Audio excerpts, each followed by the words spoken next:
Hello, welcome back to the Word in Our Hearts. We're continuing on in Numbers, starting with chapter 16. Korah, Dathan, and Abiram. Korah, son of Izhar, the son of Kohath, the son of Levi, and certain Reubenites, Dathan and Abiram, sons of Eliab, son of Peleth, became insolent and rose up against Moses. With them were 250 Israelite men, well-known community leaders who had been appointed members of the council. They came as a group to oppose Moses and Aaron and said to them, "You've gone too far. The whole community is holy, every one of them, and the Lord is with them. Why then do you set yourselves above the Lord's assembly?" When Moses heard this, he fell face down. Then he said to Korah and all his followers, "In the morning the Lord will show you who belongs to him and who is holy, and he will have that person come near him. The man he chooses he will cause to come near him. You, Korah, and all your followers are to do this. Take censers, and tomorrow put fire and incense in them before the Lord. The man the Lord chooses will be the one who is holy. You Levites have gone too far." Moses also said to Korah, "Now listen, you Levites, isn't it enough for you that God of Israel has separated you from the rest of the Israelite community and brought you near himself to do the work at the Lord's tabernacle and to stand before the community and minister to them? He has brought you and all your fellow Levites near himself, but now you are trying to get the priesthood too? It is against the Lord that you and all your followers have banded together. Who is Aaron that you should grumble against him?" Then Moses summoned Dathan and Abiram, the sons of Eliab, but they said, "We will not come. Isn't it enough that you have brought us up out of the land flowing with milk and honey to kill us in the desert? And now you also want to lord it over us? Moreover, you haven't brought us into a land flowing with milk and honey, or given us an inheritance of fields and vineyards. Will you gouge out the eyes of these men? No, we will not come." Then Moses became very angry and said to the Lord, "Do not accept their offering. I have not taken so much as a donkey from them, nor have I wronged any of them." Moses said to Korah, "You and all your followers are to appear before the Lord tomorrow, you and they and Aaron. Each man is to take his censer and put incense in it, 250 censers in all, and present it before the Lord. You and Aaron are to present your censers also." So each man took his censer, put fire and incense in it, and stood with Moses and Aaron at the entrance to the tent of meeting. When Korah had gathered all his followers in opposition to them at the entrance to the tent of meeting, the glory of the Lord appeared to the entire assembly. The Lord said to Moses and Aaron, "Separate yourselves from this assembly so I can put an end to them at once." But Moses and Aaron fell face down and cried out, "O God, God of the spirits of all mankind, will you be angry with the entire assembly when only one man sins?" Then the Lord said to Moses, "Say to the assembly, move away from the tents of Korah, Dathan, and Abiram." Moses got up and went to Dathan and Abiram, and the elders of Israel followed him. He warned the assembly, "Move back from the tents of these wicked men. Do not touch anything belonging to them, or you will be swept away because of all their sins." So they moved away from the tents of Korah, Dathan, and Abiram. Dathan and Abiram had come out and were standing with their wives, children, and little ones at the entrances to their tents. Then Moses said, "This is how you will know that the Lord has sent me to do all these things and that it was not my idea. If these men die a natural death and experience only what usually happens to men, then the Lord has not sent me. But if the Lord brings about something totally new, and the earth opens its mouth and swallows them with everything that belongs to them, and they go down alive into the grave, then you will know that these men have treated the Lord with contempt." As soon as he finished saying this, the ground under them split apart, and the earth opened its mouth and swallowed them, with their households, and all Korah's men, and all their possessions. They went down alive into the grave with everything they owned. The earth closed over them, and they perished and were gone from the community. At their cries, all the Israelites around them fled, shouting, "The earth is going to swallow us too!" And fire came out from the Lord and consumed the 250 men who were offering the incense. The Lord said to Moses, "Tell Eleazar, son of Aaron, the priest, to take the censers out of the smoldering remains and scatter the coals some distance away, for the censers are holy, the censers of the men who sinned at the cost of their lives. Hammer the censers into sheets to overlay the altar, for they were presented before the Lord and have become holy. Let them be a sign to the Israelites." So Eleazar the priest collected the bronze censers brought by those who had been burned up, and he had them hammered out to overlay the altar as the Lord directed him through Moses. This was to remind the Israelites that no one except a descendant of Aaron should come to burn incense before the Lord, or he would become like Korah and his followers. The next day, the whole Israelite community grumbled against Moses and Aaron. "You have killed the Lord's people," they said. But when the assembly gathered in opposition to Moses and Aaron and turned toward the tent of meeting, suddenly the cloud covered it, and the glory of the Lord appeared. Then Moses and Aaron went to the front of the tent of meeting, and the Lord said to Moses, "Get away from this assembly so I can put an end to them at once." And they fell face down. Then Moses said to Aaron, "Take your censer and put incense in it, along with fire from the altar, and hurry to the assembly to make atonement for them. Wrath has come out from the Lord, and the plague has started." So Aaron did as Moses said and ran into the midst of the assembly. The plague had already started among the people, but Aaron offered the incense and made atonement for them. He stood between the living and the dead, and the plague stopped. But 14,700 people died from the plague, in addition to those who had died because of Korah. Then Aaron returned to Moses at the entrance to the tent of meeting, for the plague had stopped. Chapter 17. The budding of Aaron's staff. The Lord said to Moses, "Speak to the Israelites and get 12 staffs from them, one from the leader of each of their ancestral tribes. Write the name of each man on his staff. On the staff of Levi write Aaron's name, for there must be one staff for the head of each ancestral tribe. Place them in the tent of meeting in front of the testimony where I meet with you. The staff belonging to the man I choose will sprout, and I will rid myself of this constant grumbling against you by the Israelites."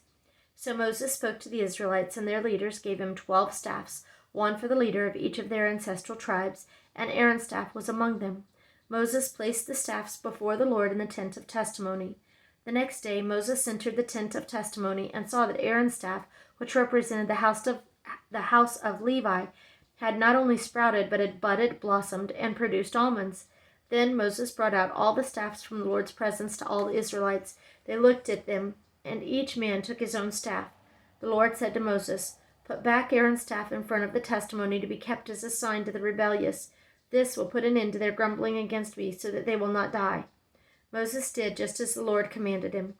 The Israelites said to Moses, "We will die. We are lost. We are all lost. Anyone who even comes near the tabernacle of the Lord will die.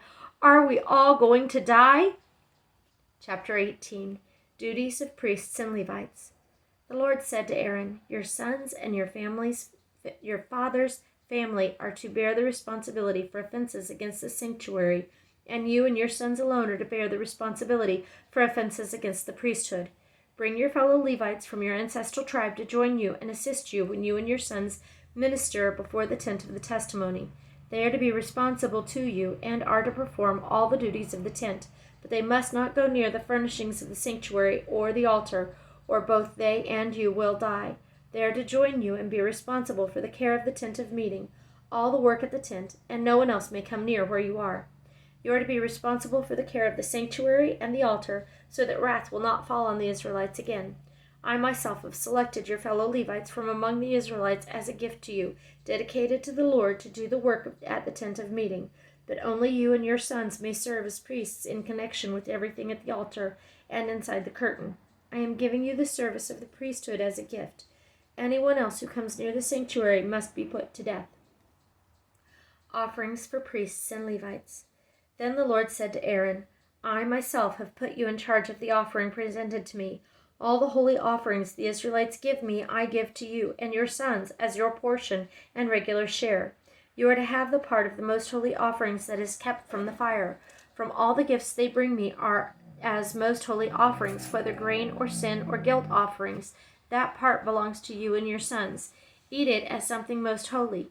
Every male shall eat it. You must regard it as holy.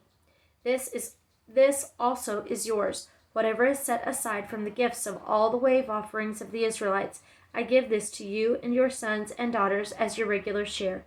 Everyone in your household who is ceremonially clean may eat it. I give you all the finest olive oil and all the finest new wine and grain they give the Lord as the first fruits of their harvest. All the land's first fruits that they bring to the Lord will be yours. Everyone in your household who is ceremonially clean may eat it. Everything in Israel that is devoted to the Lord is yours. The first offspring of every womb, both man and animal that is offered to the Lord, is yours. But you must redeem every firstborn son and every firstborn male of unclean animals. When they are a month old, you must redeem them at the redemption price set at 5 shekels of silver, according to the sanctuary shekel, which weighs 20 gerahs. But you must not redeem the firstborn of an ox, a sheep, or a goat. They are holy. Sprinkle their blood in the altar, and burn their fat as an offering made by fire, an aroma pleasing to the Lord. Their meat is to be yours, just as the breast of the wave offering and the right thigh are yours. Whatever is set aside from the holy offerings the Israelites present to the Lord, I give to you and your sons and daughters as your regular share. It is an everlasting covenant of salt before the Lord for both of you and your offspring. The Lord said to Aaron, You will have no inheritance in their land, nor will you have any share among them. I am your share and your inheritance among the Israelites. I give to the Levites all the tithes in Israel as their inheritance in return for the work they do while serving at the tent of meeting. From now on, the Israelites must not go near the tent of meeting, or they will bear the consequences of their sin and will die. It is the Levites who are due to do the work at the tent of meeting and bear the responsibility for offenses against it. This is a lasting ordinance for the generations to come. They will receive no inheritance among the Israelites. Instead, I give to the Levites as their inheritance the tithes that the Israelites present as an offering to the Lord. That is why I said concerning them, they will have no inheritance among the Israelites. The Lord said to Moses, Speak to the Levites and say to them, When you receive from the Israelites the tithe I give you as your inheritance, you must present a tenth of that tithe as the Lord's offering. Your offering will be reckoned to you as grain from the threshing floor or juice from the winepress. In this way you also will present an offering to the Lord from all the tithes you receive from the Israelites. From these tithes you must give the Lord's portion to Aaron the priest. You must present as the Lord's portion the best and holiest part of everything given to you. Say to the Levites, When you present the best part, it will be reckoned to you as the product of the threshing floor or the winepress. You and your households may eat the rest of it anywhere, for it is your wages for your work at the tent of meeting. By presenting the best part of it, you will not be guilty in this matter. Then you will not defile the holy offerings or the Israelites, and you will not die. Chapter 19, the water of cleansing. The Lord said to Moses and Aaron, This is a requirement of the law that the Lord has commanded. Tell the Israelites to bring you a red heifer without defect or blemish, and that has never been under a yoke. Give it to Eleazar the priest. It is to be taken outside the camp and slaughtered in his presence. Then Eleazar the priest is to take some of its blood on his finger and sprinkle it 7 times towards the front of the tent of meeting. While he watches, the heifer is to be burned, its hide, flesh, blood, and offal. The priest is to take some cedar wood, hyssop, and scarlet wool, and throw them onto the burning heifer. After that, the priest must wash his clothes and bathe himself with water. He may then come into the camp, but he will be ceremonially unclean till evening. The man who burns it must also wash his clothes and bathe with water, and he too will be unclean till evening. A man who is unclean shall gather up the ashes of the heifer and put them in a ceremonially clean place outside the camp. They shall be kept by the Israelite community for use in the water of cleansing. It is for purification from sin. The man who gathers up the ashes of the heifer must also wash his clothes, and he too will be unclean until evening. This will be a lasting ordinance for both the Israelites and for the aliens living among them. Whoever touches the dead body of anyone will be unclean for 7 days. He must purify himself with the water on the 3rd day and on the 7th day. Then he will be clean. But if he does not pure himself on the 3rd and 7th days, he will not be clean. Whoever touches the dead body of anyone and fails to purify himself defiles the Lord's tabernacle. That person must be cut off from Israel, because the water of cleansing has not been sprinkled on him. He is unclean. His uncleanness remains on him. That is the law that applies when a person dies in a tent. Anyone who enters the tent and anyone who is in it will be unclean for 7 days, and every open container without a lid fastened on it will be unclean. Anyone out in the open who touches someone who has been killed with a sword, or someone who has died a natural death, or anyone who touches a human bone or grave will be unclean for 7 days. For the unclean person, put some ashes from the burned purification offering into a jar and pour fresh water over them. Then a man who is ceremonially clean is to take some hyssop, dip it in the water, and sprinkle the tent and all the furnishings and the people who were there. He must also sprinkle anyone who has touched a human bone or a grave, or someone who has been killed, or someone who has died a natural death. The man who is clean is to sprinkle the unclean person on the 3rd and 7th days, and on the 7th day he is to purify him. The person being cleansed must wash his clothes and bathe with water, and that evening he will be clean. But if a person who is unclean does not purify himself, he must be cut off from the community, because he has defiled the sanctuary of the Lord. The water of cleansing has not been sprinkled on him, and he is unclean. This is a lasting ordinance for them. The man who sprinkles the water of cleansing must also wash his clothes, and anyone who touches the water of cleansing will be unclean till evening. Anything that an unclean person touches becomes unclean, and anyone who touches it becomes unclean till evening. Chapter 20. Water from Rock. In the 1st month, the whole Israelite community arrived at the desert of Zin, and they stayed at Kadesh. There Miriam died and was buried. Now there was no water for the community, and the people gathered in opposition to Moses and Aaron. They quarreled with Moses and said, "If only we had died when our brothers fell dead before the Lord. Why did you bring the Lord's community into this desert, that we and our livestock should die here? Why did you bring us up out of Egypt to this terrible place? It has no grain or figs, grapevines or pomegranates, and there is no water to drink." Moses and Aaron went from the assembly to the entrance to the tent of meeting and fell face down, and the glory of the Lord appeared to them. The Lord said to Moses, "Take the staff, and you and your brother Aaron gather the assembly together. Speak to that rock before their eyes, and it will pour out its water. You will bring water out of the rock for the community, so they and their livestock can drink." So Moses took the staff from the Lord's presence, just as he commanded him. He and Aaron gathered the assembly together in front of the rock, and Moses said to them, "Listen, you rebels, must we bring you water out of this rock?" Then Moses raised his arm and struck the rock twice with his staff. Water gushed out, and the community and their livestock drank. But the Lord said to Moses and Aaron, "Because you did not trust me enough to honor me as holy in the sight of the Israelites, you will not bring this community into the land I give them." These were the waters of Meribah, where the Israelites quarreled with the Lord, and where he showed himself holy among them. Edom denies Israel passage. Moses sent messengers from Kadesh to the king of Edom, saying, "This is what your brother Israel says. You know about all the hardships that have come upon us.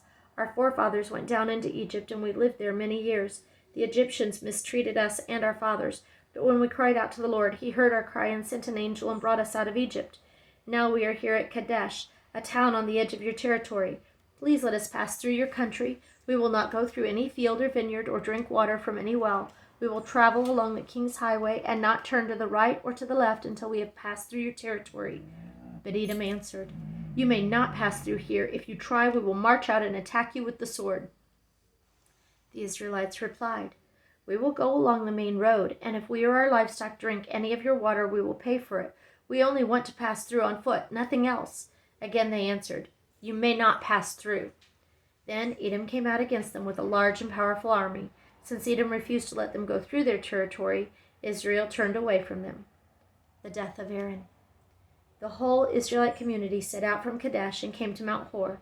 At Mount Hor, near the border of Edom, the Lord said to Moses and Aaron, "Aaron will be gathered to his people. He will not enter the land I give the Israelites, because both of you rebelled against my command at the waters of Meribah. Get Aaron and his son Eleazar and take them up Mount Hor. Remove Aaron's garments and put them on his son Eleazar, for Aaron will be gathered to his people. He will die there." As Moses did as the Lord commanded, they went up Mount Hor in the sight of the whole community. Moses removed Aaron's garments and put them on his son Eleazar, and Aaron died there on top of the mountain. Then Moses and Eleazar came down from the mountain, and when the whole community learned that Aaron had died, the entire house of Israel mourned for him 30 days. Chapter 21. Arad destroyed.